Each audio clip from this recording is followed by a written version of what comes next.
Hello and welcome to the Narrow Fastcast with your hosts, Dave and Josh Masson. Pull up a chair and listen to us discussing fasting and health-related topics. Things by nature. I think it's 90% of New Year's resolutions fail by the 19th of January. So we're kind of approaching that kind of tipping point for a lot of people. So hopefully maybe giving some information around exercise might inspire some people to go out and try something new, right? Because typically that's what a lot of people want is they're looking for like the next new thing. And it's actually kind of topical to what I want to speak about, which is I've got very into that frame of mind, and it also builds out for being an entrepreneur as well at some point, but always feeling like you need to be doing the reason things aren't working for you is because you need to do the next new thing. And it's like, oh yeah, it's just the thing I was doing wasn't right. And it's like, no, it's just maybe actually you just need to be doing more of what you're doing and do it better over a long enough time horizon, and then you'll get it right? So for entrepreneurs, it's really easy to do this because at the beginning, a little bit like maybe people starting out, you don't have any knowledge, right? So you do something new in the gym, just as you do something new in business, and you get rewarded for it because eventually it works, something works, and you're great, you keep doing it, and then you keep doing it for a time, and then it stops working, right? The body adapts, whatever. And so you go, well, what did I do last time? Oh, I did that new thing. Okay, I need to do something new then. And so you do something new and then you get some early results and then it flags up, it tapers off and you don't get the same results again. And so what then happens, your brain goes, what did you do last time? And you get into this cycle of continually perpetuating this idea that you need to be doing the next new thing. And then marketing and people are very clever at kind of feeding you that narrative that you need to be doing my thing. Like my thing is the thing that you need to be doing. And obviously they've often got credentials or client numbers or reviews or testimonials to back it up, and you kind of sell yourself early on the dream of what they're selling, which is no problem, and like a lot of these things work, and I'm going to get into that. But I think that what actually the first thing underpinning foundation that I want to paint for the thing I want to bring today was actually sometimes you just need to do more better over a longer period of time, right? And be willing to sit with and accept the fact that sometimes you just haven't got enough skin in the game. Like you just haven't been doing a thing for long enough. I cannot tell you the difference of like how much time and consistency has over so much. Yeah. Like I think I'm completely with you on that. Like everything you do, if you do not allow or commit, should we say, enough time for that, it's insane how the gains are just, you can't even put them in the same room, can you? Well, the thing is that I always forget his name, but he's the chap who coached the English cycling team. I'm not going to try and guess it, but the point of it is, it was all about marginal gains. And his whole thing was like, if you get 1% better at something every single day, you'll be 37 times better by the end of the year. And it's like, when you say that number, you're like, oh, 37 times. But to actually consider 37 times is almost insurmountable in your mind, because imagine being twice as good at something as you are right now. Yeah, that's wild. And then imagine trying to be 37 times better. Like it's, the chasm that exists between where you are now and where you could be with that thing if you did 1% every single day and got better at it is like phenomenal, right? And so the thing I want to talk about today was hypertrophy, or the process of building muscle in the human body. And the reason for this is that it's something that I've struggled with for a very, very long time. I'm one of those people that's really fortunate that I haven't had to lose weight. I haven't had to, watch what I eat, anything of that nature. But in my experience, I've always found it hard because everyone tailors to those people because they are the majority, the people that want to lose weight. And so I've always found it hard to find people that would, say this is how you should put on weight and this is how you should build muscle and things, because a lot of the advice out there I just didn't think was particularly relevant to me, and it didn't suit. And I think a lot of it was just, just eat more and stuff like that. But there wasn't any particular science behind it or anything of that nature. So with that in mind, I've always been one of those people that have always struggled to put weight on, and particularly muscle mass on. I've recently found a particular structure for me that's worked really, really well. And what I'm going to try and not do today is give any particular training plans or anything of that nature. I want to give the basic principles, which I wish I knew 10 years ago. Yeah. Which around the principles of do more, better, and over a longer time horizon. Because if someone asked me, when did you start going to the gym for the first time? It probably was about 10 years ago, probably longer than that now, right? But I don't look like I've done 10 years of training, right? Yeah. And so the disconnect there is that I've been horribly inefficient for so many of those years. And I always thought it was down to because, I'm not doing the right training program. I'm not doing the right thing, or I'm not eating the right meal plan, or I'm not doing this. And it wasn't that. It's like, I just wasn't doing any of them well enough. What was one of the worst, I mean, I know you probably get onto it, but if you could say probably what was the worst thing you'd done? Like, what was the biggest mistake you'd made? That's a good question. So the biggest mistake I've made, and it is a good question because it probably ties in a load of other things, is not enough volume in my training, not eating enough food, the right food, and probably within that, not getting enough sleep and being too stressed, right? And not finding ways to work around that. So it's a really good question. So on the first point of volume, I think this is one of the things that's missing from so many people's programs. So I just want to get straight to the meat of this. So the research shows us, and a lot of this is from Professor Andy Galpin, who's pioneered a lot of exercise physiology. It shows that hypertrophy, you've got a really wide bandwidth, right, in terms of what you can do to stimulate muscle growth. So sets, we're looking at 15 to 20 sets per muscle group per week. And you want to go for the upper end of that set range, the 20s, on muscles groups that you find are your lagging parts, right? And there's actually a really good way of objectively finding out which could potentially be your lagging muscle groups beyond just visually what you see in the mirror. Because there might be people that are either listening to this or get told this through someone else that maybe have only just started their journey in the gym, and maybe they can't visually see those lagging body parts because they haven't actually trained for long enough to understand which ones they are. But there's a really cool test you can do with this, which is that if your muscle at rest, right, so let's take our quads for now, how strongly can you tense that muscle without moving the joint, right? So for instance, or let's take my arm here. How hard can I squeeze my bicep without bringing my arm up like this to squeeze it? So if you just have it out, how hard can you squeeze that bicep? How hard can you squeeze just your tricep, right? How hard can you squeeze your pec just as you sit here? Essentially, if you can squeeze that muscle to the point of discomfort without moving the joint, then it has a high degree of susceptibility to hypertrophy for you, right? Because of the mind-muscle connection. Yeah. So when you go to lift a weight, you are going to be able to recruit more and more muscle fiber units to be able to fire with that because of the mind-muscle connection that exists. Okay. So, for instance, I probably find one of my lagging body parts is my anterior delts, so the front of my shoulders, and my back.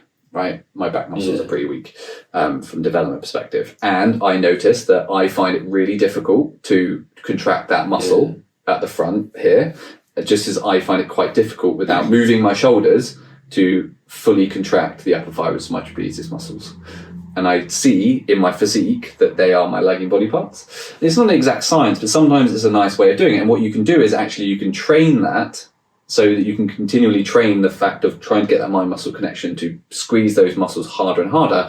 And then when you're training, you can do things like, touch the muscles. If you ever watched Kai Green, who was kind of a Mr. Olympia competitor against Phil Heath, he was a big advocate of always making sure you're touching muscles, or if you're a training partner, to press the muscle, because it's about that mind muscle connection. Okay. Yeah, because Andy Galpin said something about that, where he had a muscle in his back where he just could not train it. And he said that then every time he pulled on the weight, he then squeezed it consciously, tried to squeeze it. And again, it was like making that connection to that muscle. And then from there on, he would then feel it in a workout. And he was like, oh God, I've never felt that before. But like you said, can I just go back quickly? Because it's interesting for me as well. You said that it's 15 sets per week per muscle group. Are you making sure that the 15th bicep curl, for example, you are like almost unable to do. So how do you measure? Because how do you make sure that you're? Yeah, I mean, what do you do for that? Like, is it that you can barely do 15, or are you? So that's kind of coming into like the reps range, I guess. Right. Reps versus sets. Does that make sense? Okay. So we'll go on. We'll do that then. So sets wise, the only reason I say it is you're talking about like the last few repetitions you're doing to be like to failure type thing. Yeah, it's just that. What I mean is like, are you sort of like getting to 15 and being like, okay, I kind of had a few left, or like getting to like 20, or are you just going until you cannot do it anymore? Okay, good. It's a good question. So typically with that, so what research kind of says is that you want to have the things that you need in that is you need to feel a burn in the muscles. Right, yeah. Okay. In at least 2 of the reps of every set, you want to feel that burn. So typically towards the end, you want to feel like the muscle's really burning and you're working, right? Because that's creating a metabolic change in the muscle, which is going to help to stimulate protein synthesis and the hormetic changes that we see in hypertrophy.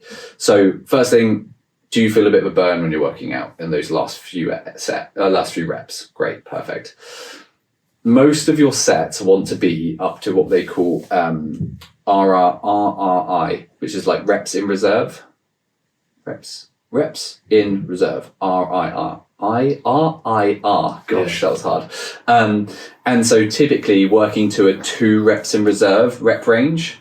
Now, if you're doing banded work, it's a bit different. So I'll kind of cover that as well. Because so reps in reserve basically means that you've got to the point where, let's say you're going for 10 reps, but with 10 reps, 2 reps in reserve. Right? Okay. So actually what you're doing is you're hitting like 8. Yeah. So what it means is that you should be able to get to that weight and with good form, but you've still got 2 reps that you could have done. Right, okay. With poor form, where you would have got to absolute failure. Right. Okay. Where you're like, I can't lift this weight anymore. But all of the reps leading up to that are really, really good. Really clean reps. So this does 2 things. One, it means that you're getting really good clean reps in, and you're not losing technique and bringing other joints and muscles into the equation. But the second thing is it's going to help not burn out your central nervous system, because if anyone's ever done training like failure training, where you're just taking every exercise, every set to failure, like I always get ill when I do that training. Because my nervous system's just shot and my body's just shot. And if you listen to Andrew Huberman, he always says the times where he gets ill or knows he gets ill is when he pushes it too hard in his training sessions. And it's the same kind of thing. However, that last few reps of the last set of an exercise, right? Yeah. Fine, go to failure, right?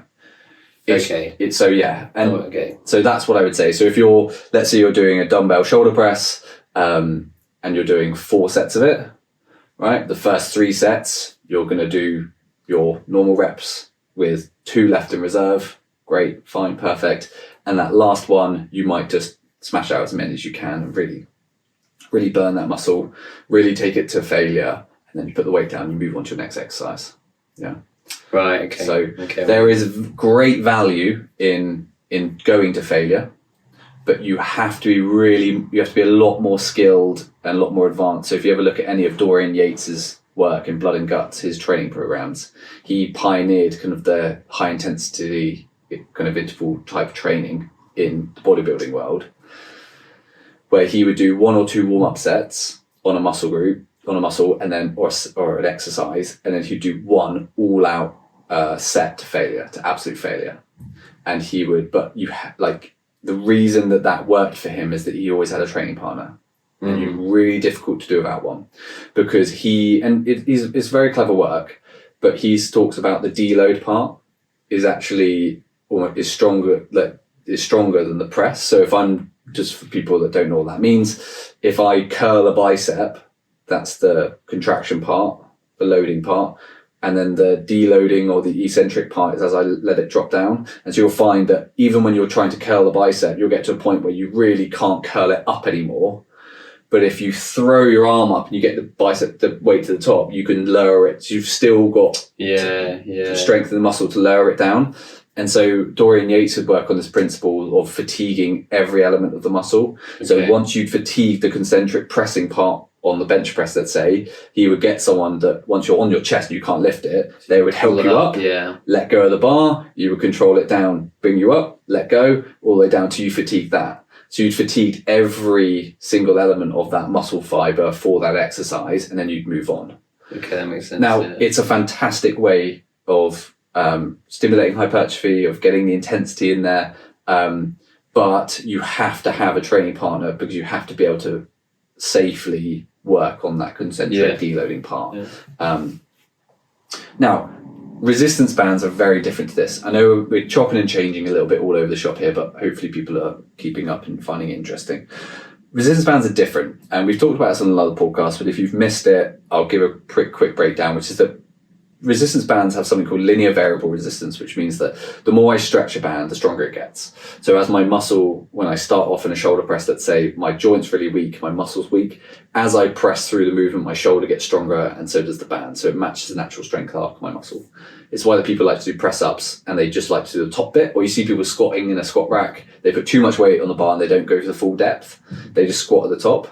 It's just, they're just working the stronger range. But it's just to show that we're stronger at certain points of a movement than at others. Resistance bands allow to accommodate that they get stronger as you get stronger, and vice versa. I just want to interrupt today's podcast. Josh and I have spent the last 8 years trying to work out how we can get minerals into our body during our fast without breaking it. So me such as research, right? So we thought, well, why don't we make some? And therefore other people seem to have the same problem. So we can solve that problem for them. So that's exactly what we've done. We've spent 3 years developing this product, and now we have just brought it to market. So if you want to go and try and see how much better it makes you feel having electrolytes during your fasting period, then go over to the website now. It tastes delicious, and I can promise you that it's going to make your fasting experience so much better. So don't just take our word for it. Go over there, grab some today. If you're doing resistance band training, failure is almost a necessary prerequisite of training with resistance bands on every set. You just have to go to failure. Yeah. Because you don't have a consistent enough load throughout every single repetition. Yes, okay. The stimulus on the muscle isn't the same. So because of when I'm doing that shoulder press here, the weight I lift down here, let's say it's 10 kilos, but the weight up here is 60 kilos. That's a huge rep range, weight range for me to be working in, versus someone who's just got a 30 kilo dumbbell, and it's just, they've got that 30 kilo stress is on that muscle the whole time. Yeah. And so it's about understanding that the body doesn't care what you lift, the body just responds to the weight, the tension that's on the muscle.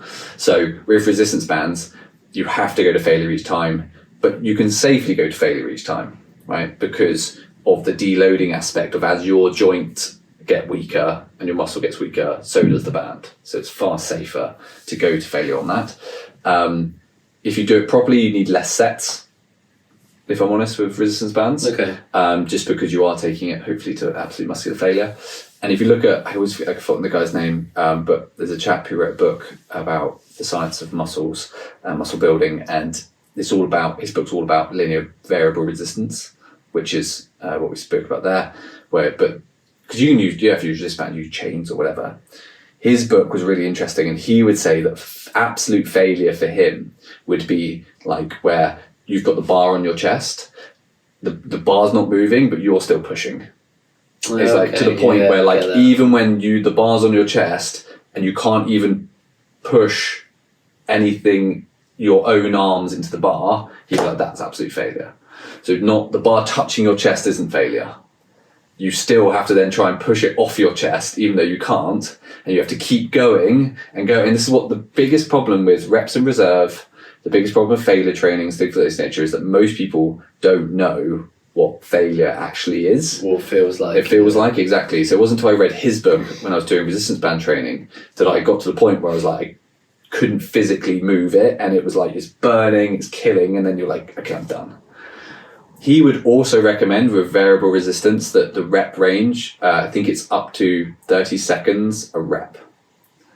So because of, if you imagine the variability of the weight that exists on a resistance band, if I press this weight up, like this, and if I shoot up to the top and shoot back down, the tension on my muscle is, I'm not using the full range of the weight. Whereas if I shot up like this and then slowly came back down, the amount of weight that I've got on that muscle, if it's 60 kilos up here, I'm going to have 60 kilos of tension on my muscle for a lot longer than if I'm just doing this, right? It's like 60 down to 10, 60 down to 10, 60 down to 10. So that's definitely somewhere where I go wrong then. Yeah. So he would say, I'm too quick in my reps. Yeah. So just give it a go. And it's really crazy. Like when you count it out, and it would be like, some people say with resistance band, you can get away with you can fire up. So you can practice power as long as you can safely get it up and it's okay. So you could shoot up to improve, the power of your muscles, to move force and speed. But as you come down, you're slowly lowering it, like almost as slow as you possibly can, because then you're getting the maximum amount of tension on that muscle, and then you're firing up, load, and you'll find that you can, doing that, your muscle will fatigue far quicker. And then when you're at the bottom there, you're still pushing, right? You're still pushing until you're like, I'm cooked. And you should be done for that muscle, as long as you then have enough time to train that. So yeah, resistance bands are a little bit different. I love them. I think they're a great way to train variable resistance. I think they're a really safe way to train. They're, portable. You can do it anywhere. Certainly when I go, when my wife's on maternity leave and I may not be able to get to the gym as much, I probably will just go back to resistance band training, because it's a really effective way of training. Yeah, I'm like going on holiday, like I put my, when I was in Scotland recently, and I put my wooden bar in and my bands, and it's just so good. Yeah. You can just do it anywhere. Yeah, so there'll be the things I take for resistance bands training is that go to absolute failure, slow the reps down as much as possible, and probably with that, explore the firing out element of it. So come out the gates quick with the movement, and then to slowly allow that eccentric movement to wait. And again, like going back to Dorian Yates's thing, is that it's about fatiguing that's other part of the movement, right? Which is the eccentric deloading part. You'll find that fatiguing that will fatigue that eccentric contraction. It fires the arm up as well. So the concentric is lowering. Yes. Yeah. Yes. No, sorry. Eccentric is loading. Yeah, Concentric is like contraction. That's it. Yeah. Contract it. So interestingly, as you get older, you want to be focusing more on your eccentric contraction. So apparently, something like 90% of broken legs occur in eccentric moving as you get older. Or falls do. So it'd be stepping off something, it'd be stepping off a curb, it'll be stepping out of a car, and all these types of things. So interestingly, as you get older, that eccentric movement becomes so much more important to your kind of overall health. As we've spoken about it before, if you take a 65-year-old and you have a fall, you have a 15 to 25% chance of dying within 1 year after that fall. Jeez. So when people talk about, like, this is why people might sat there and just go, they're on about muscles again. The skeletal muscle system is so important. So your hormone center, it's there to regulate blood sugar levels. It is just so important. It's unbelievable when you really think about then how how important it is to keep you from falling, to keep you rigid, to keep you moving. And I think people don't do enough on it, do they? They just do it. And even if you're sat here going, well, I don't really gym too much, I kind of have an interest. Again, like you said, the thing is about having a small interest, and it's okay, because I'd say I have an interest, like I do it every day, but I'm not as knowledgeable as you are, but it's still one of those things where you kind of learn something. You go, well, if I do it properly, then that time that I'm going to commit to, I'm going to get so much more value out of that time I'm putting in. It's almost like what the point you're making. Yeah. That then when you come to like reinforce the value, you kind of go, oh, I've actually put a bit of muscle on, or actually I feel a lot better. And you go, well, I've done this like half an hour, or 20 minutes, and you kind of go, Christ, just 20 minutes, I can do that a day. Then it becomes consistent, then it becomes the repetition of it then accumulates, and then as you go through your stages of life, it's easier to maintain. I think that's, Yeah, no, I 100% agree. I think that some people just need to start, and I think look, it's one of these things that building more muscle just has so many benefits to it. Not only are you more, you're more metabolically sensitive, you burn more calories because you have a bigger engine, so it takes more calories to burn, so you can get away with eating worse food the more muscle mass you have, because you're burning calories at a higher rate, you're using energy, you're metabolizing sugar in a different way. Like you said, like your strength and your risk of falling, it's so important for us to resistance train, and it's just so beneficial to our health. I remember hearing Peter Attia, who's the longevity expert, talk about the fact that smoking and obesity increase your risk of dying or risk of comorbidities by 3 times, something like this. Yeah, that's right. But doing exercise reduces your risk of all-cause mortality by 5 times. And it's not saying you can be obese and smoke and do those other things, but it's about understanding you think that's so bad, like that will 3 times like increase your risk of dying, whereas this one 5x your chances of not. And I read even recently that 7 to 10,000 steps a day for someone under the age of 50 can basically halve your risk of early death. And I think it's something like 5 to 8,000 steps a day for people over the age of 50 halves your risk of it. And so we massively undervalue this thing, which is exercise. And I think just because people go, oh, it's not for me, I don't like doing the gym or whatever it is. And there's ways that you can find exercise interesting.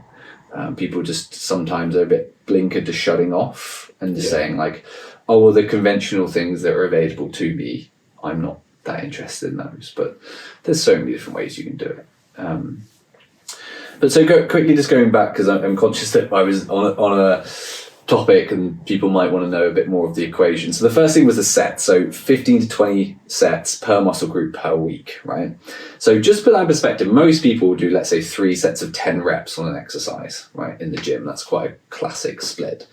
Well, you need to think that you're going to have to do 5 exercises on that muscle group. Yeah, that is a lot. Of 3 sets, 10 reps to hit the lower end of that threshold, right?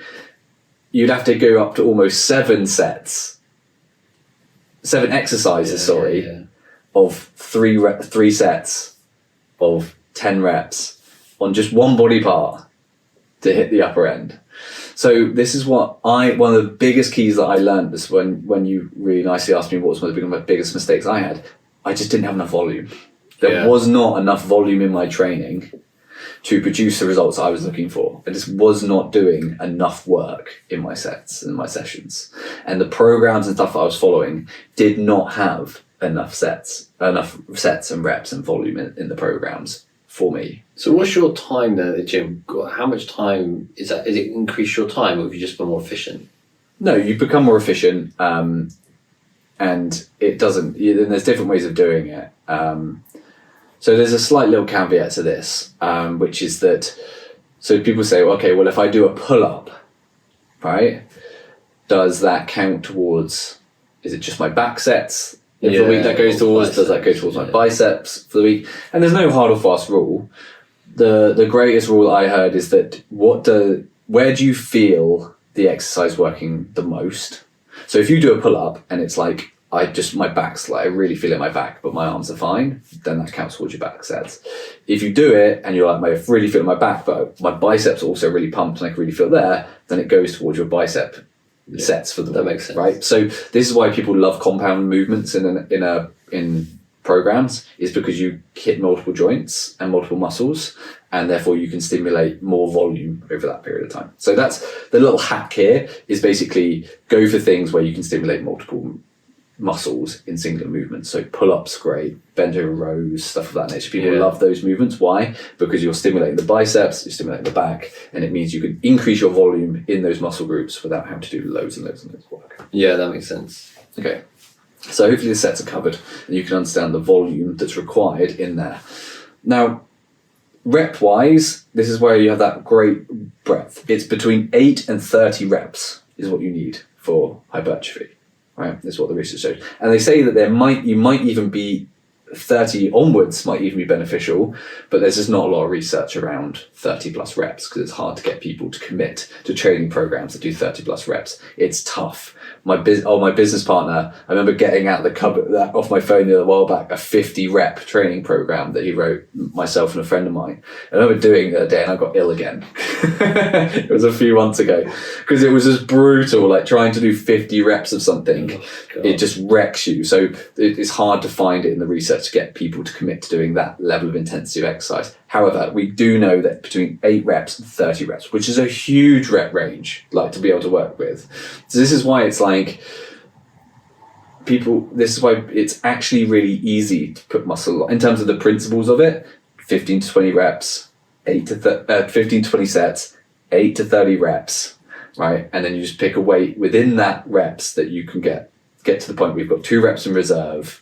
And on like one of the ones. Okay, that's making sense. Right? That's definitely making more sense. Yeah, I'm like, okay, I can see that. And so from a training perspective is really just the basics of it, right? If you can get those 3 concepts into your training, there is an argument for rest time if you want to. Up to 2 minutes has been shown to have the highest levels of testosterone production. By having up to a 2-minute rest between next sets. That's not necessary for a lot of people, but there is a lot of evidence, and there's also evidence to suggest that there's a higher level of muscle activation and recruitment the longer the rest period, because if you're more rested, you can lift more weight. If you have a shorter rest, you're obviously muscles more fatigued, the ATP hasn't built back up, everything of this nature. So that's from a training perspective. Now, my little 2 cents of a training perspective, my hack would be, is to really focus on that mind-muscle connection and really focus on whatever muscle you're doing, squeezing that muscle as hard as you can and feeling the contraction of it and building up that mind-muscle connection. And I really learned this recently from when I saw Chris Bumstead, who's the current Mr. Olympia physique champion, and he trained with Chris Williamson, who does the Modern Wisdom podcast. And then I saw Ryan Terry, who's the physique Mr. Olympia.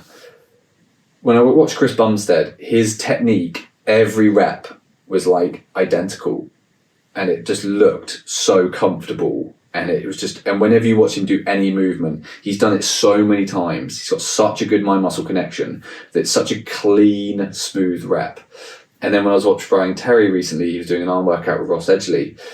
What he talked about was like he would make sure when they were doing bicep curls, like he contracts every muscle before he then curls, and he was talking about dropping the weight down and just focusing on these really slow, not like too slow, but like moderately slow, but focused contraction. It's like coming up, you're really squeezing the muscle. As you come back down, you're being slow, you're being mindful of that stretch, you come back up, you squeeze. Wow, yeah. But that with every exercise, and you just feel it. Like when you do those, when you slow it down, when you get that mind muscle connection, it's incredibly impactful to building up that strength and that engagement through those muscles. The 2 final things I want to add to this that just come to my head is that if you can build up that mind-muscle connection, what you'll find is if you ever stop training, you'll be able to get back to your current size a lot quicker or fitness because of the mind-muscle connection you've developed. Okay, so that's a really important thing. It's why athletes who take time off bounce back quicker. You can get back up to a weight far quicker than it took you to get there to begin with. So for anyone who's maybe who's starting the gym again, wants to get back to the weight that they were or the muscle mass that they had, but it's a little bit, to put off by the fact that it's going to take them loads of time, took them loads of time before, it won't. You will get there a lot quicker. And then the final thing that I've been using recently, which I want to talk about, which is something Ross Edgley talked about, which is really fascinating, which is about if there's an exercise that you do regularly, try holding for the last 4 reps, a 4-second hold at the bottom of it. So it'd be like if I'm doing a bicep curl, as I've curled it down, as my arms straighten, I count to 4 and then I curl up. and I go down, and I count 4 seconds, and then I curl up on like the last 4 reps. And the reason being was he said what you do is you break the kinetic energy. So when we're doing lots of reps of things, you get into a motor pattern of movement where you're not really engaging as much with your muscle. You're just your body just goes, right, we need this many muscle, this many motor units, we're just contracting, we're going through the movements. And a lot of people will find you'll go to the gym, you just go through the motions. Like I see it all the time, people at the gym, they're there, they're just throwing the weight around, they're not really connecting with it, they're just doing the movement. And what this is really good at doing is allowing you to stop, break the kinetic energy, and then go break the kinetic energy. That's really good, because it just speaks to everything, isn't it? Like, I think it just speaks about like being present, because you think that with food, how often do you grab something to eat and you kind of you shove it in your face and you eat and you're gone, or you can sit there with someone and the other person's on your phone and you're like, well, I'm just not connecting with you at all.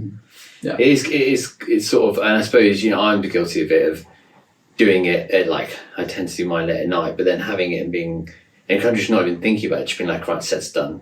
Good, but I'm done. Yeah, and all the people I really respect, and even when I see them in the gym, the bigger guys who've got really good physiques are the guys you see taking a lot of time with the exercise they're using. You can tell every rep looks the same as the next one.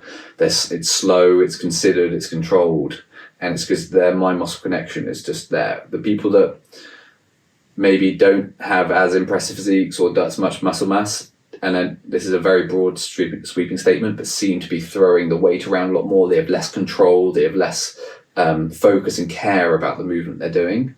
And so I think that's a really important part of it. So yeah, being mindful when you go to the gym and things of this nature is really important. I mean, Joe Rogan talks, I think, about when I don't advocate for this, but when he gets high and then lifts weight, he says you can feel like every fibre working. But all it's doing is, all the marijuana is doing is creating a heightened sense of awareness, right, and mindfulness of what he's doing. So that's from a training perspective. So from my experience of the pitfalls that I would want other people to circumnavigate is you need to get the volume in, right? And on top of that, you need to create a better mind-muscle connection, particularly on those hard to contract areas. Really squeeze it, really take your time doing it, and build up that new neural connection with it. And what you can also do, is another caveat, which the research has also promoted, is after you train that area, squeeze it. Right. Okay. So if you were to do bicep curls, you have a hard time connecting with your biceps. You do your bicep curls, and then afterwards you squeeze for up to 20 to 30 seconds that muscle, and that again has been shown to have improvements in hypertrophy.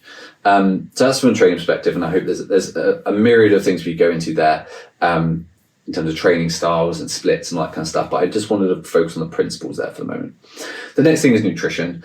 I think you just really need to figure out. You and I are big advocates of not getting people to focus too much on calorie intake, stuff of this nature, because ultimately it can be quite a damaging path for a lot of people to go down. I think that is very true of people who are trying to lose weight. I think going into calorie deficits and stuff of that nature can be quite disruptive for a lot of people from an endocrine perspective, from an energy perspective, from a metabolic perspective. But when you're putting weight on, like me, and I found it difficult to put weight on, I have had to increase eating more calorific food, right? And it is just a case of, if you want to build more, you have to have more materials available to build, right? And so I found that eating more food has massively helped with that. So the thing that I was missing last time, I just was not eating enough. So there will be times where I did training programs that did have loads of volume in it, like easily enough volume, but I wasn't giving the nutrients and supplying my body with what it needed to build, and so this part of the piece was missing, and so the training was great, but it was for nothing, right? It's so interesting, because people go to the gym and then they wonder why they get tired and they get hungry, and you're kind of like, you're moving more, you're expending more energy, and your body's going to want to repair afterwards. Yeah. You have to eat, and rather than going, oh, I just have a pizza, you're kind of like, well, maybe just think about like the food, rather than worried about how many calories it is. Like we always sort of say, if it's nutritious and it's sort of had minimal processing, I mean, like a steak needs to be processed, needs to be cooked. But in general, like, if you put a steak or a margherita pizza, everyone knows that having a steak is going to be much better for you than the margherita pizza. It's kind of like, make those choices, and then calories don't really need to think about, because if you're making that good choice, if you're choosing breadsticks or a celery stick, I mean, you're not going to get much from the breadstick. Do you know what I mean? They're just eat better choices. And I think I noticed that quite a bit. Now I could go for a run, or I'll be doing more cardiovascular training, and I'll just be having quite small amounts of carbohydrate, and I'll be like, God, I'm just really knackered. And you're like, yeah, because you need to up your kind of carbohydrate intake with the volume of work you're doing. And I think it's always that disconnect, isn't it, between exercise and nutrition, a bit like you were saying, just about not having enough volume. It's because I think sometimes if you're in the mindset of I need to lose weight, you kind of think, well, I shouldn't up my calories. But like you say, you're actually developing muscle mass, which is going to help you further down the line burn more calories anyway, because it's going to take more energy to uptake and to move and to repair.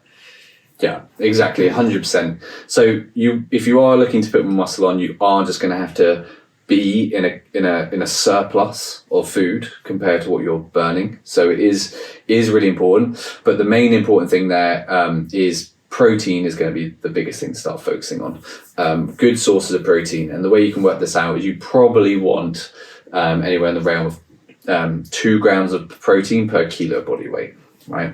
So I currently weigh 83 kilos. So I need somewhere in the realm of 166 grams of protein a day is what I need to keep building muscle. And some research has been really interesting. Some research has actually shown people who, without doing resistance training, but just eating a surplus of protein, have actually increased their muscle mass. So protein is really, really important. If you do not have enough of it, everything else will be in vain again, like we've said. So going up to the higher echelons of that protein intake is really important. Get it from good sources, but prioritizing that is such a key. And in today's society, we do have a kind of a lower protein diet for a lot of us, and particularly as you get older, your levels of protein is also really, really important because your ability to absorb it decreases.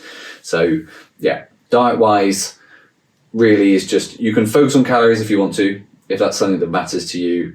There's a great scale you can use which sometimes helps, which is a scale from 9 to 22, and it's kind of like increments of 3. So 9, 10, 11 is like extreme weight loss, like 12 to 14 it's like moderate weight loss, and you've got the middle ground, and you can just increments of 3 on those numbers up. And then what you do is just take the number, times it by the number of pounds of body weight, and then that gives you the number of calories you need to eat. There's so many different metrics you can use. There's calorie calculators out there based on your goals. You can find them everywhere. But if you want to focus on calories, great. Download like a MyFitnessPal. Yeah. Track what you eat for the week. Figure out if you're in a deficit, how far away are you from it? And because that's the kind of the delusion that a lot of people have, that I had when I was trying to put weight on and not succeeding, was that I was assuming I was eating enough. And it wasn't until I was accountable by putting it into like a MyFitnessPal that I was like, oh my gosh, I'm eating like half the calories that I was meant to be eating, or like half the amount of food that I was meant to be eating. And it's like, that's ridiculous. And so sometimes actually just getting some accountability, some visibility on that can be really helpful. Yeah, that is, yeah. I think from both spectrums, it is interesting. I think it's so difficult because it's so emotive, the whole calories in, calories out sort of kind of thing. And because the 75% of that 2,000 calories, so around about 1,750 off your daily calories, is just going to be burned to keep the lights on. And the irony of it is that if you just decide to consume less calories, your body is so clever. It's going to go, okay, right, well, you are just not consuming enough calories today. So, well, it means that if we keep going on this level, we're going to nail through calories and we're going to be in deficit. well, if we're in a deficit, then we're going to starve to death. So I tell you what I'm going to do, and I'm going to dial down the speed of you, so make you more tired and slow you down, and therefore you're not going to burn as many calories. So people think just because I'm consuming less calories, the body's not stupid. It goes, okay, well, our total daily calories aren't enough, so I'm just going to slow you down so people take more calories, take stimulants and try to compensate for it, because the body will react to it. It's different if you're going into a metabolic state like ketosis, where your body starts to access that stored fat. It will carry on doing that, and because it's creating energy, the perception that your body will have of energy availability is different, and that's where it's different. And I just sometimes sort of think it's very it just doesn't I mean, it works for some people, but I think the majority is, if you can focus on the quality of calorie, you kind of get to liberate yourself from that sort of calorie prison of kind of always, usually my thought is like, I don't know, if it's like a pack of crisps, then it's just intuitive that it's not going to be very good for you. If you're going to choose to like boil an egg up, no one needs to be told. No one needs to look at a calorie. Everyone just goes, okay, well, they might have the same amount of calories, but the calories in an egg is going to have got 27 vitamins and minerals. Like, that's the better option. Yeah.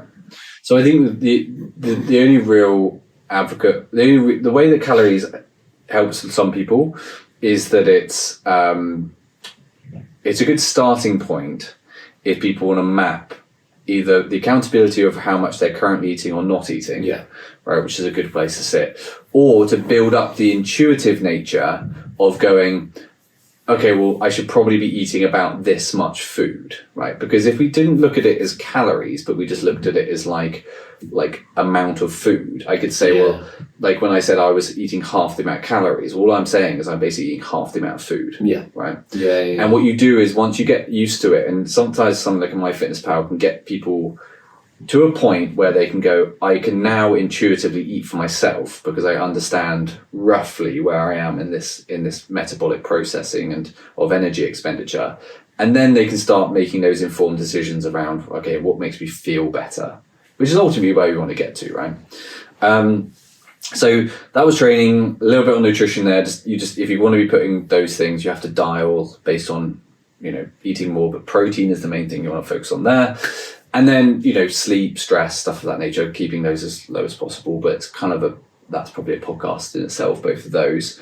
But I'd say for now, the main things I wanted to get across was that 15 to 20 sets per muscle group per week, 8 to 30 reps within that, 2 reps in reserve, get that metabolic burn, increase the mind-muscle connection, really squeeze those areas, and try and get to failure on a few of those end sets if you're lifting weights. I think the biggest thing for me was that kinetic movement, stopping that. Yeah, breaking the kinetic energy. Yeah, because I do bands, and I'm like, that's something that I really kind of just do. Like, I get into that motion of doing it. Yeah. So I think something you could try would just be like slow it down. Yeah. Try and get to try and be as slow as possible in that eccentric contraction, and then try and on the last few reps of a movement that is you commonly do. Try and break the kinetic energy.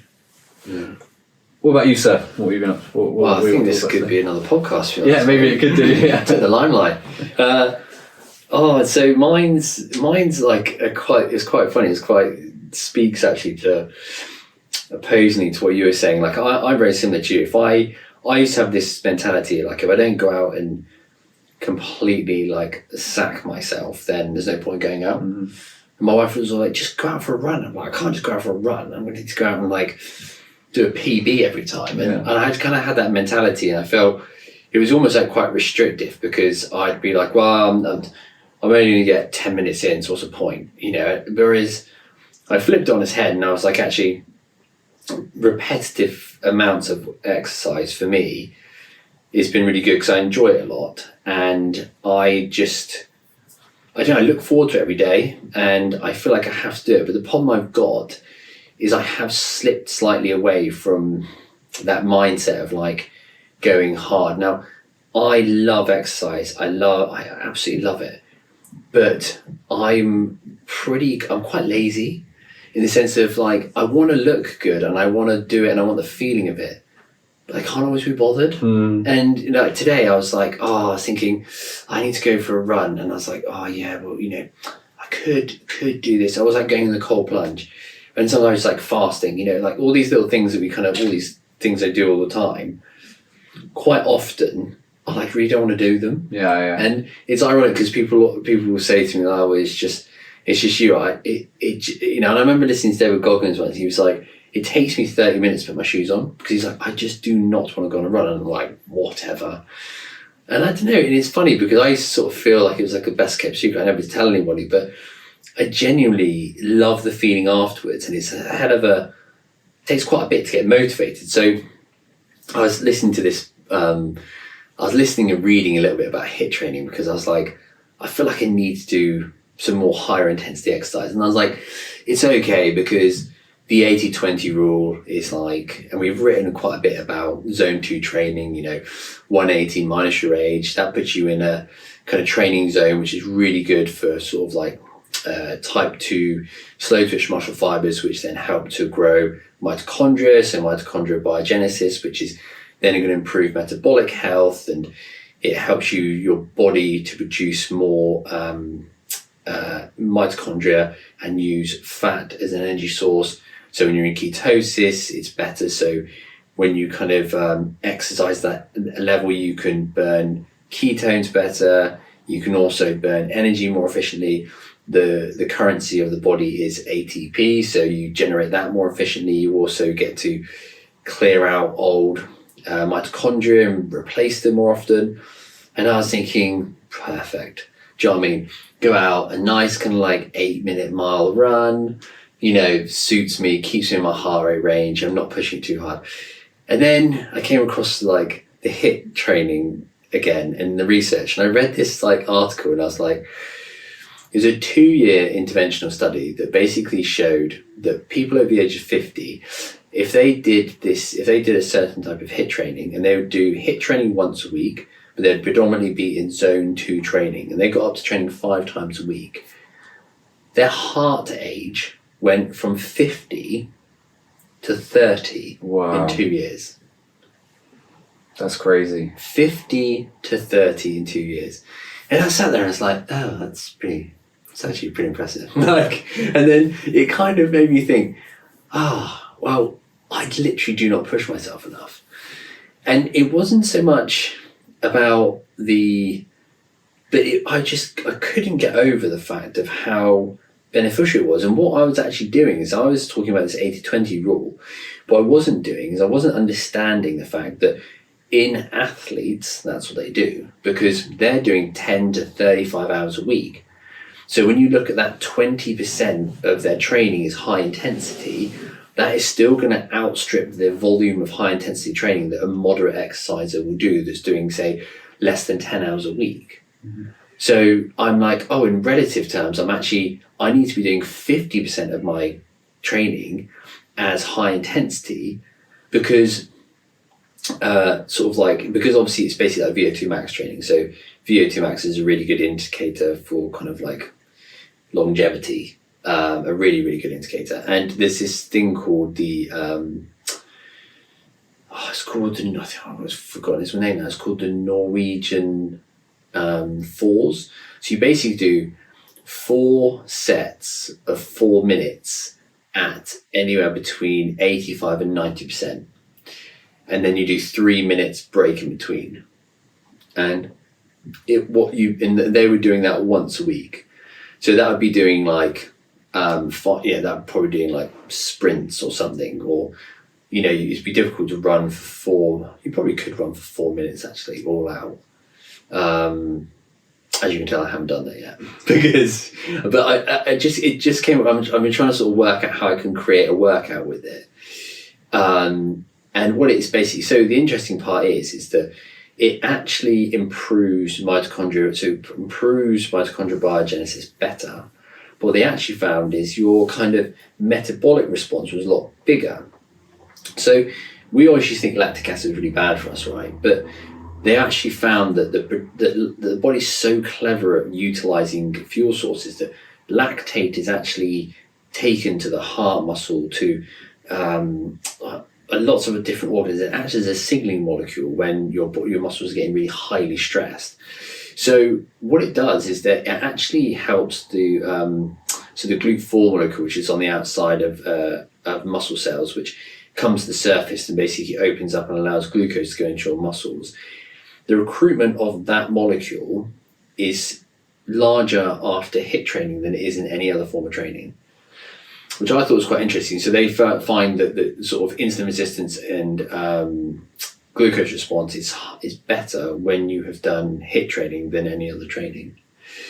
And that was quite interesting. So because obviously your muscles been stressed so much that then the recruitment of recovery, because you're kind of acting at you're really sapping out your glycogen stores, is bigger. So in the sense of like if you're pre-diabetic, if you are diabetic, then that type of training is quite good for you. The problem I have with it, it's a bit like you, is if I train too hard, I do find myself like being really depleted all day. But what the interesting thing with that is that it's very easy to sort of, you stop then connecting training and recovery, and then you stop mapping it with all the other things you can do, like my sleep, and am I recovering well? Am I making sure like my fasting times during my HIIT training session are 14 hours? They're like quite minimal, because that's another hormetic type of stress you can add to. So you're like, okay, I'm not doing that. So if I'm gonna do HIIT training, I need to make sure that it's on a day that I've had a really good sleep, I'm not too stressed, I've eaten well, I've had a good morning, good lead up to it, because you're going to go and put this huge amount of stress. And I think sometimes you kind of go as a HIIT training day today. And I think being more mindful about it is something that I think moving forward, it'll be easier to adapt in it, because it would be on like a weekend day where you think it is 4 minutes, but really the advice is that if you are going to be training, half of your training needs to be intense. And that really, I don't know, that just really sort of changed my outlook on my own personal training about going out and going for a run. Right there, I mean, probably because I was running relatively quick, I was definitely in sort of a majority of it was in kind of zone 3.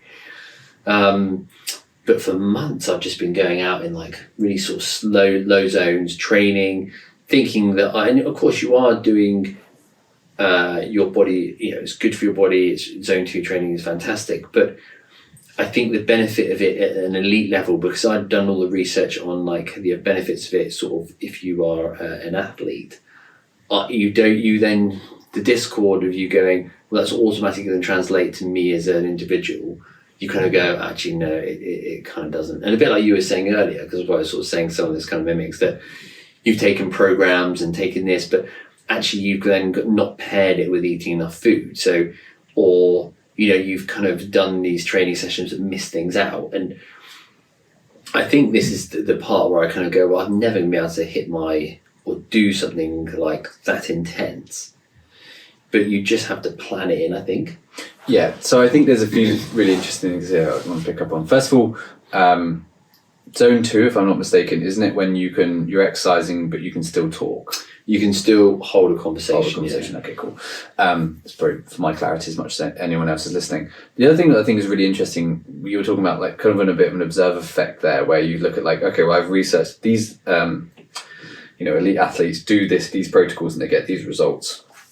And does that translate over to me? And I think sometimes the problem we have with this is that understanding that because they are athletes or that whatever, they don't go and do a really intense, high intensity workout and then go and do like a 10-hour really intense shift at work and have to come home and then do all the other stuff and the rest of it. Like they had, I was talking to a patient about this the other day about the yin and yang symbol, which I think is really such a beautiful symbol, because the yin and yang symbol, one side can't exist without the other, right? Because the white shows the black and the black shows the white. But also the dots represent the fact that both of them have a bit of each other in themselves, right?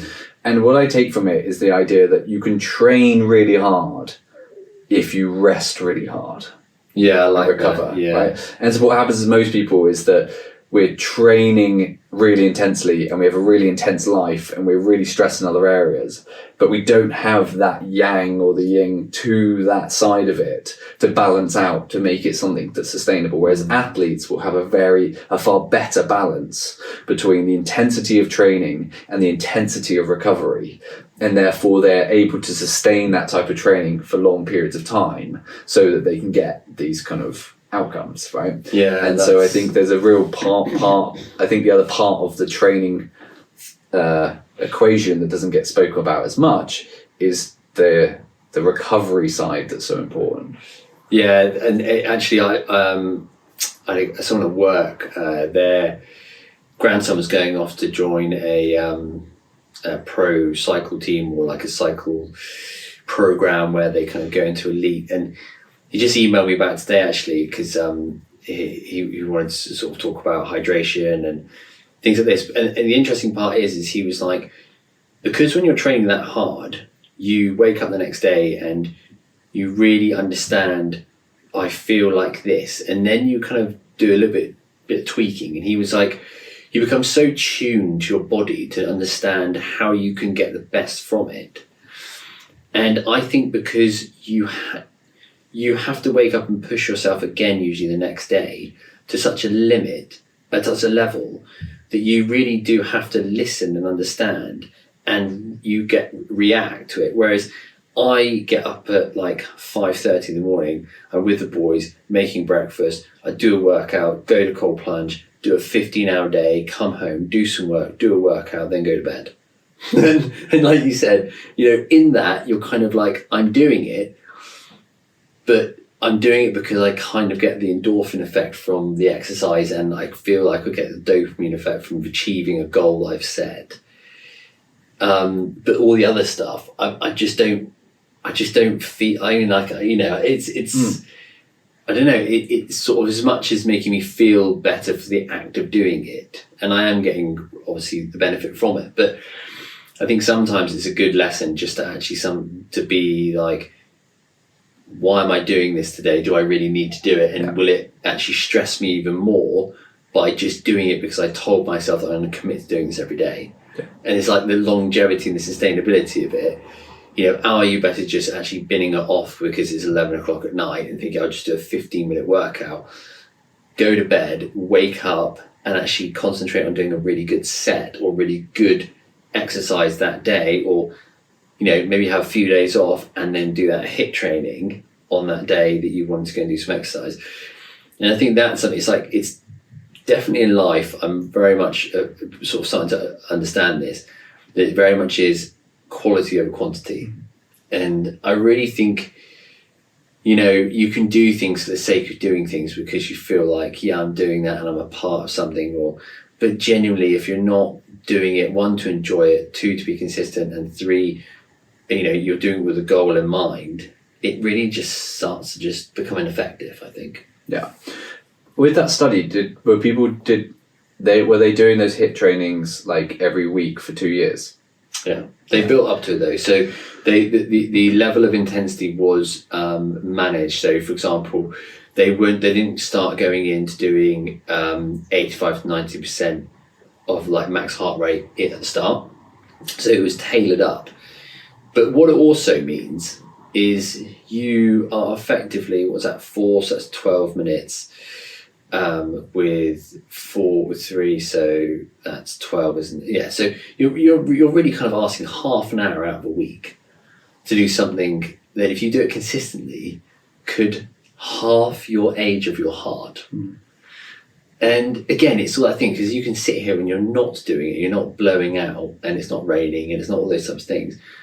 But it's, I don't know, I think this is what I kind of find is, we looked at exercise, if you do your 150 minutes of moderate exercise, you have like a 32% reduction in like all causes of death. And the interesting part is when they looked at the study of like, well, what happens when you do like 600 minutes? you only actually get a 7% increase. Wow. So you actually go from 32 to 39%. So sometimes sometimes it isn't always just about volume all the time and about being at the gym every day or potentially going there. It's just, I think it's kind of like the athlete that messaged us me today. I think it's just kind of generally getting more in tune with the body and finding what you need.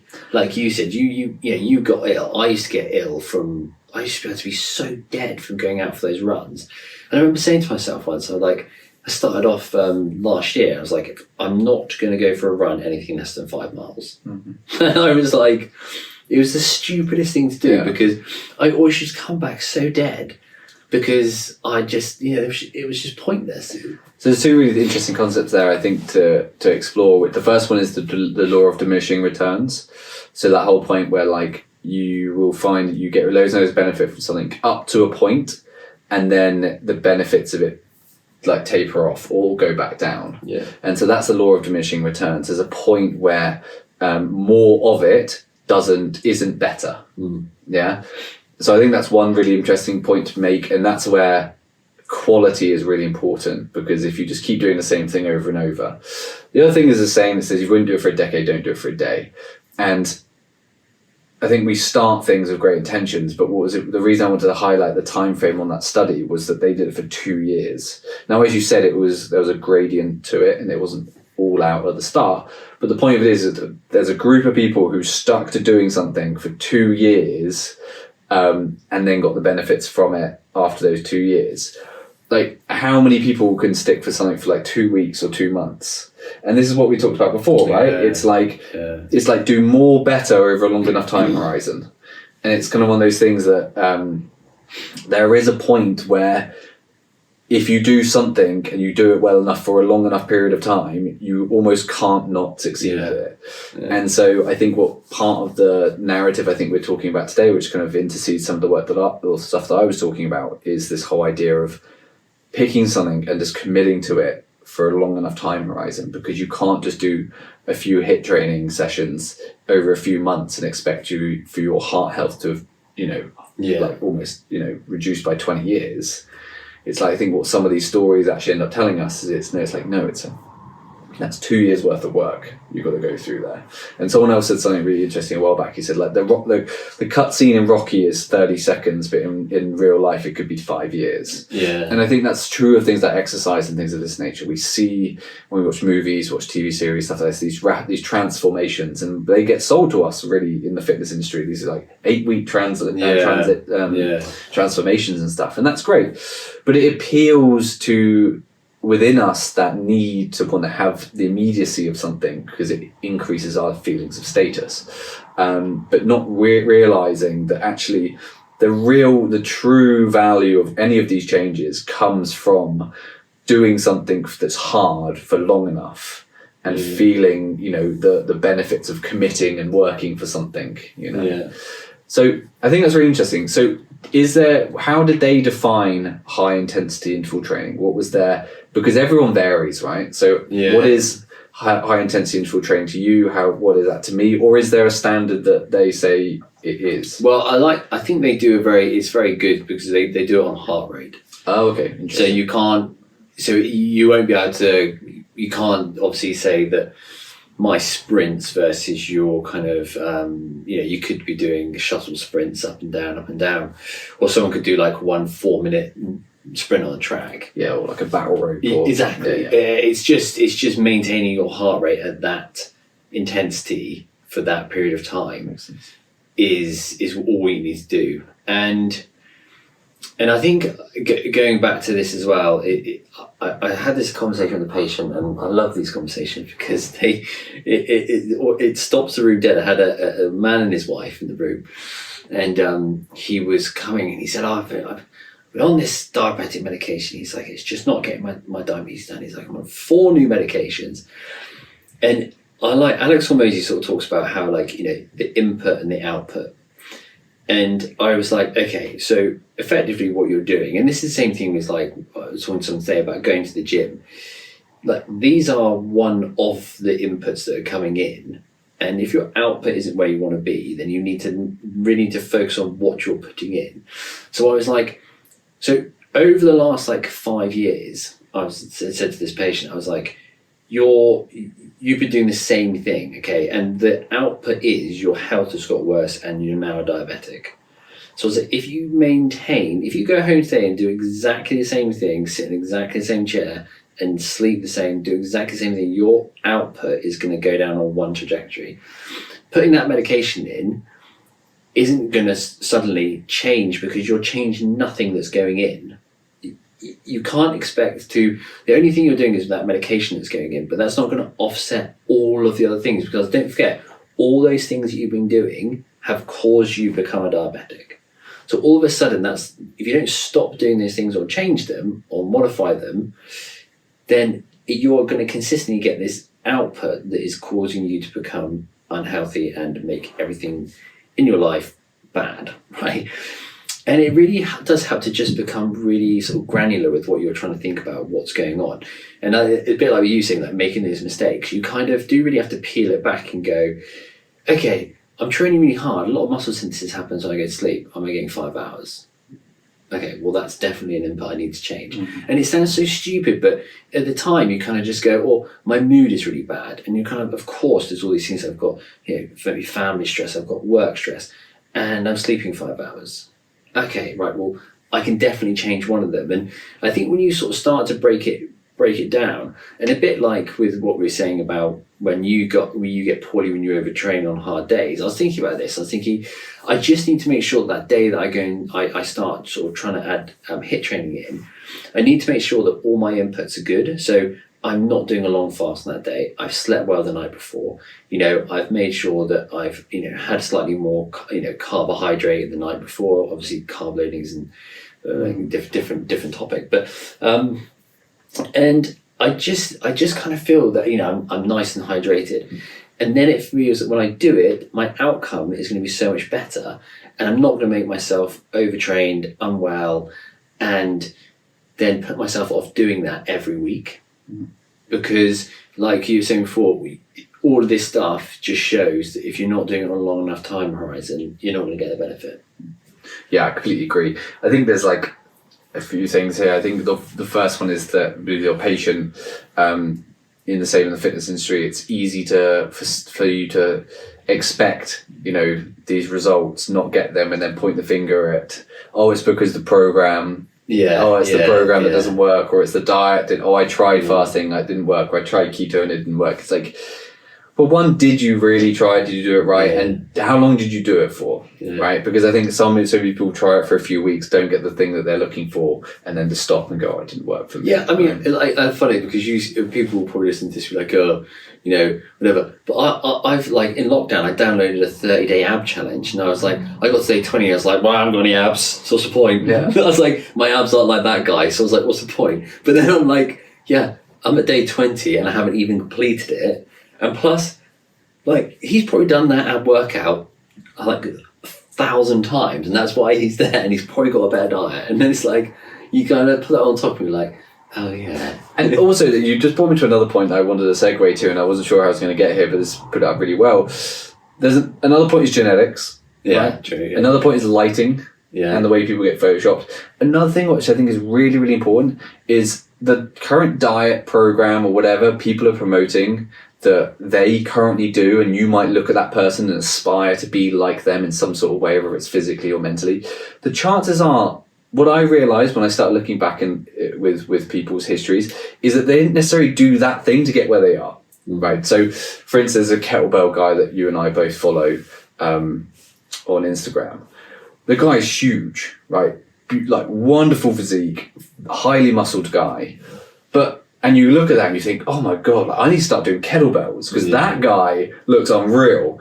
Now, don't get me wrong, he's been able to maintain and grow muscle and all the rest of it. But when you look back, he actually had this career. It was like a very high level football, American football player at college, and was lifting outrageous weights at college. And what you find out is that when he talks about how big he got during college, right, actually, the guy got massive in college doing bodybuilding work, and then transitioned over to kettlebells, now does kettlebells, and what you do is you look at him and you go, oh my God, if I do kettlebells, I'll look like him. It's like, no. That's the image of my brain. If you did all the work that he did in college at that age, and with those kind of hormones and metabolic system and endocrine system and the rest of it, and you did it for that long a time, and then transition to kettlebells, fine. But what we have this idea that we look at what someone's doing right now and we think, yes, if I do that, I'll look like them. But I'm not understanding all the things they've done before to get to that point, and now they're just promoting a certain thing. So I think we need to be really careful with this. Like even people like Sean Baker, who's the carnivore doctor guy on thing. Again, look at him. The guy is jacked. He's ripped as anything. He's like 56, right?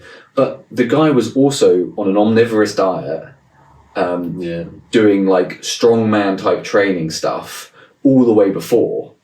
And so what you can't do is go, I want to look like him, and so I'm going to, do carnivore, and I'm going to train like him. Because it represents such a small portion. He didn't get that big doing the carnivore diet. He's been in the carnivore diet for 7 years, which is a long time, but representative of how long he was omnivorous for. Like you can't just look at that and think, I'm going to do a carnivore diet, lift like that, and I'm going to look like him. It doesn't work like that. And so this is what I had to come to terms with, was stop looking at people at where they currently were and assuming that's what it was. It was like, no, I need to go back to base principles, which is what all these people have done, which is they're just doing the basics and the foundations right. They're getting a big enough thing that they can then go on to do these more specialist things and look shredded and all the rest of it. And Alex Hormozy had a really good point where he talked of Stan Efferding, and he said about how they put so much work into their physiques early on that they now just have to train like once a week and they can maintain pretty much the same body. They're talking about it's like passive income. They put all of the money in years ago, so now they benefit from it. So if you look at Stan Efferding, who is an absolute monster, and he says, oh yeah, and someone says to him, Stan, what's your training like at the moment? He's like, I just train like 2 days a week. I train this, I train that, I train that. Well, if you've got like someone like me, or a 20-year-old who looks at that and goes, I want to look like Stan Efferding one day. The guy just trains twice a week and he just does this, and this. And they go, all right, cool, well, I'm going to start training like that. And it's like, no. Because that guy hasn't, that's what he's doing now, because he's put the investment in before. You have to do all the things that Stan Efferding has done leading up to this point to have the privilege to just do 2 days a week with the rest of it. And what you can't do is take the visual snapshot of where they are today and think that applies to you. What you have to do is you're not in the same season of your life, in the same season of training. If you put yourself in the same season of training there, you'd actually need to go back to their fundamental principles, which are probably that's actually really good, because I've been good with that. Because I remember in the summer someone reaching out and saying, you talk about doing like 20 minutes of workout, and you're kind of like, yeah, I am, but then you say that I've been lifting weights for like 15 years, and again, I'm not even big, but someone obviously thought, oh, that's I'd like that type of physique, or what are you doing? And I think sometimes you do get guilty of just being like, well, it is like 15 minutes a day, and you're like, yeah, but it's 15 minutes a day for the last at least consistently for like the last 10 years of like training pretty much daily, whether it's cardio or resistance training or it's just something every day, whether it's 100 press ups in the morning or something. And you do, I think sometimes when you give information, which I feel like you've been very good at doing today, you don't run into the trap of just distilling it down and talking about where you are now, because you haven't actually, you haven't credited all of that before. No. And that's a really, really good point. And so I just think, like, whatever someone's diet's on now, whatever their training is right now, yes, I'm sure they've got a huge amount of benefit from, they're doing really well right now, but just don't become absorbed and sold on the idea that that's what you have to do to look like them, because there's a whole history of other types of things that have gone into that beforehand. And actually just focus on your own journey, doing the basics right, and let that, and then bring in the bits that you admire about them and see if it works or not. But if it doesn't keep pushing you towards your goal, then maybe that's not right for you right now. Like for me personally, I love being on an animal-based diet, like more ketogenic, higher animal-based diet. But that causes me to lose body fat, and I lose a lot of weight when I do that, right? So right now, for this season of life that I'm in, that's not right for me. Josh is eating everything and everyone. Because I'm exactly. But the point of it is, what I want to do is get to a certain weight, stay there for a bit, so my body acclimatizes, and then go back to eating the way I want to eat, so that I drop the weight off, I lean out, I level out at a weight that I want to be, and then I want to go and do like more interesting ways of training, like calisthenics, like all that kind of stuff. Like that's what I want to do. But I know that if I start trying to train calisthenics right now, it won't give me the result at the speed that I want it. Yeah. So I'm delaying the gratification of training in a way that I want to train, because I know it doesn't get me close to my goal. And I could follow loads of calisthenic guys who are jacked and go, oh yeah, if I just train like them, I'll get there. But it's like, no. I need to go back to basics. I need to get my volume in. I need to get my isolation work. I need my bodybuilding work.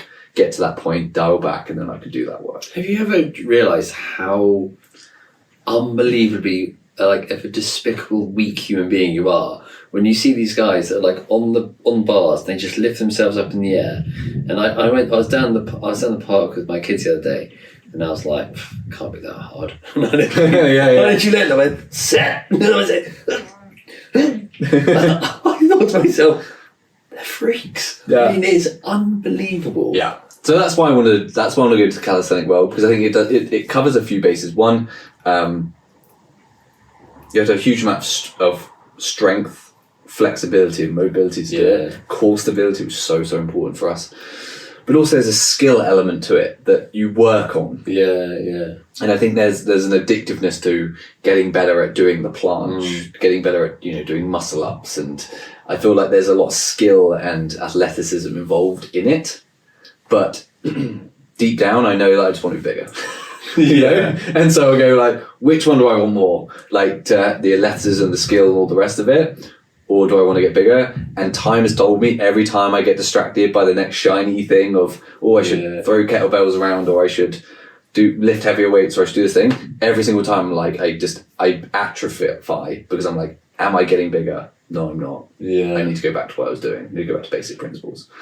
So this has been a long podcast, so I want to round up with something actually. And I know I've spoken a lot here, so I apologise, but it kind of it hopefully wraps everything up, and it's this idea of inverting. Einstein was a big advocate of inverting everything. And so the point of it is, if you ask yourself, a lot of time we have 2 million-year-old brains that are designed to find problems, not designed to find kind of happiness solutions, all this kind of stuff. So instead of thinking like, what have I got to do to achieve my fitness goal? What you might be better off saying is like, what would I have to do to make sure that I absolutely failed at achieving my fitness goal? And so let's say your goal was to gain muscle, right? Because that's the topic of the conversation today. You're like, okay, my goal was that. So what would I have to do to ensure that I definitely did not, no chance of me getting more muscle? And you'd be like, great, well, I'd have to do less than 15 to 20 sets, right? Yeah. I'd have to do either less than 8 reps of work. I'd have to not hit those reps from reserve. I'd have to not go to the gym a certain number of times. Not eat the protein. I'd have to be under my the protein deficit. I'd have to not eat as much food. Not sleep that well. I'd have to make sure I'm really stressed and not handling that. All these different things. And sometimes when you write a list of all those different things, then all you do is just invert it, and you know exactly what you have to do. Yeah. Because if the list is saying, don't do this, don't do this, don't do this, then the inverted list is do this, do this, do this, do this. And then suddenly, by allowing your negative focused brain to focus on all the things that you will cause you to fail, it inadvertently gives you the list of things you need to actually succeed. And then you've got a beautiful list there, and you go, right, that's a starting point. Right. So that's probably maybe a place that people can start as well. Yeah, that's a really good roundup. Well, I feel like someone put 10p in you today, mate, so you came back to the podcast. I had to make up for the absence, I feel. Make up for all the absence. So, thanks so much, everyone, for listening. Yeah, thank you. And, we'll catch you next week again. Yep.